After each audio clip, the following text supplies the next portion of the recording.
Consider a belligerent, rogue nation with nuclear weapons and sworn enemies.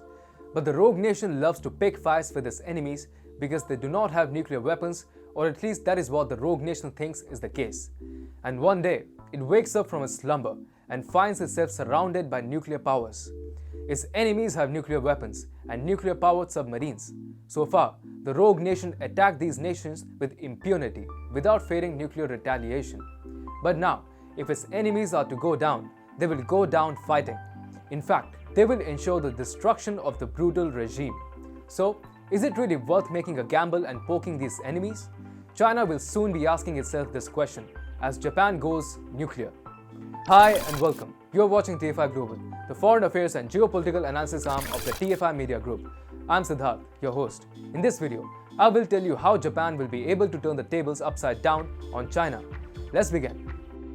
If there is a country which knows and understands how devastating a nuclear attack can be, it has to be Japan. During the Second World War, it was Japan that suffered 2 atom bomb attacks that flattened Hiroshima and Nagasaki. However, you cannot afford to be stuck in anachronism all the time, and Tokyo must respond to contemporary security challenges even if that means acquiring nuclear warheads. Japan has a massive nuclear power industry, which is presently used for civil purposes.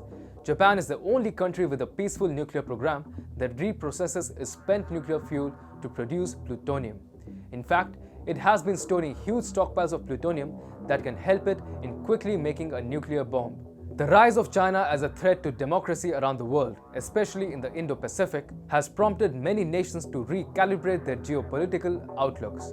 In the past 2 years, at least 2 groupings aimed squarely against China have come into being: Quad and AUKUS.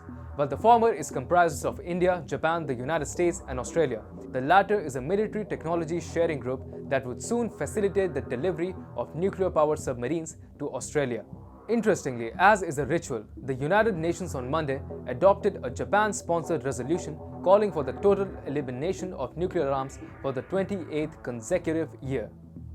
However, this Japan-sponsored resolution did not mention the Treaty on the Prohibition of Nuclear Weapons, which is the pact outlawing the development, testing, possession, and the use of such firearms that took effect in January. This has led to speculations regarding Japan's behind-the-scenes moves. Is Japan developing and testing nuclear capabilities in any manner? Only time will tell. Japan still operates diesel-powered submarines, which despite being among the best in the world, are not in sync with the times we live in. Today, the nuclear submarines are a must if any country wants to assert itself as a blue water navy and take on China. And there is growing talk within political circles of Japan that it is time for the country to go nuclear, locking the taboo and fear related to the word nuclear to the shelves of history. Prime Minister Fumio Kishida is planning a constitutional overhaul, which is to say, he is about to officially abandon Japan's pacifist attitude and make it normal for the country to use its military and weapons as and when it deems fit. According to the Mandarin, in light of the need for increased naval capabilities, the decision to obtain and develop nuclear propulsion technologies would hardly be called unexpected. But Japan can go nuclear very soon. In fact, it might take only 6 months for Japan to produce a nuclear bomb by some estimates. Already, Japan has traditionally allowed its main rivals, North Korea and China, to believe that it is a part of the nuclear club and a near-nuclear state with a bomb in the basement. Japan's bomb in the basement is believed to be strong enough for China to demand that Tokyo gets rid of its plutonium stockpile. As per a 2014 report, a senior government official associated closely with the country's nuclear energy program said that Japan has had the capability to build nuclear warheads since it launched a plutonium reactor and a uranium enrichment plant almost 30 years ago. Presently, Japan has a surplus 47 metric tons of plutonium. This is sufficient to produce as many as 5,000 nuclear warheads. The official said Japan already has the technical capability and has had it since the 1980s.